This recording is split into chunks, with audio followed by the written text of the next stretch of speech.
ರಾಜ್ಯದಲ್ಲಿ ಸರ್ಕಾರ ಅಧಿಕಾರಕ್ಕೆ ಬಂದು 8 ತಿಂಗಳಾದರೂ ವಿಶ್ವವಿದ್ಯಾಲಯಗಳಿಗೆ ತೆರವಾಗಿರುವ ಸ್ಥಾನಕ್ಕೆ ಕುಲಪತಿಗಳನ್ನು ನೇಮಕ ಮಾಡಲು ಸರ್ಕಾರ ವಿಳಂಬ ಮಾಡುತ್ತಿದೆ ಎಂದು ಬಿಜೆಪಿ ಆರೋಪಿಸಿದೆ.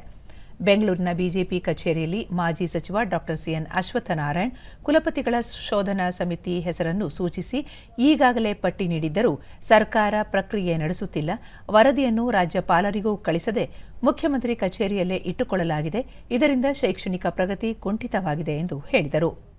ಪ್ರಾದೇಶಿಕ ಶೈಕ್ಷಣಿಕ ಅಭಿವೃದ್ಧಿ ಮತ್ತು ಅಸಮತೋಲನ ತೊಡೆದುಹಾಕಲು ಜ್ಞಾನ ಆಯೋಗ ಜಿಲ್ಲೆಗೊಂದು ವಿಶ್ವವಿದ್ಯಾಲಯ ಇರಬೇಕು ಎಂದು ವರದಿ ನೀಡಿದೆ. ಅದರಂತೆ ನಮ್ಮ ಸರ್ಕಾರ ಹಲವು ಜಿಲ್ಲೆಗಳಲ್ಲಿ ವಿಶ್ವವಿದ್ಯಾಲಯಗಳನ್ನು ಘೋಷಿಸಿ ಅಗತ್ಯ ಪ್ರಕ್ರಿಯೆಗಳನ್ನು ನಡೆಸಿತ್ತು. ಆದರೆ ಕಾಂಗ್ರೆಸ್ ಸರ್ಕಾರ ಯಾವುದೇ ಪ್ರಕ್ರಿಯೆಗಳನ್ನು ಕೈಗೊಳ್ಳುತ್ತಿಲ್ಲ ಎಂದು ತಿಳಿಸಿದರು. ಈ ವೇಳೆ ಮಾಜಿ ಸಚಿವ ಗೋಪಾಲಯ್ಯ, ಛಲವಾದಿ ನಾರಾಯಣಸ್ವಾಮಿ ಉಪಸ್ಥಿತರಿದ್ದರು. ಗುಣಮಟ್ಟದಲ್ಲಿ ಸಾಕಷ್ಟು ಅಥವಾ ಆಡಳಿತದಲ್ಲಿ ಸಾಕಷ್ಟು ಸಮಸ್ಯೆಗಳನ್ನು ಎದುರಿಸ್ತಿದ್ದಾರೆ.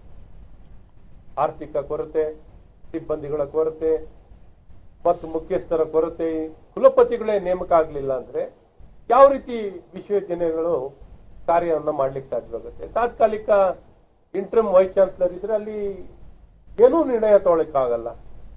ಹಾಗಾಗಿ ಅಮಾಯಕವಾಗಿ ವಿದ್ಯಾರ್ಥಿಗಳು ಸಂಕಷ್ಟಕ್ಕೆ ಸಿಕ್ಕಿದ್ದಾರೆ.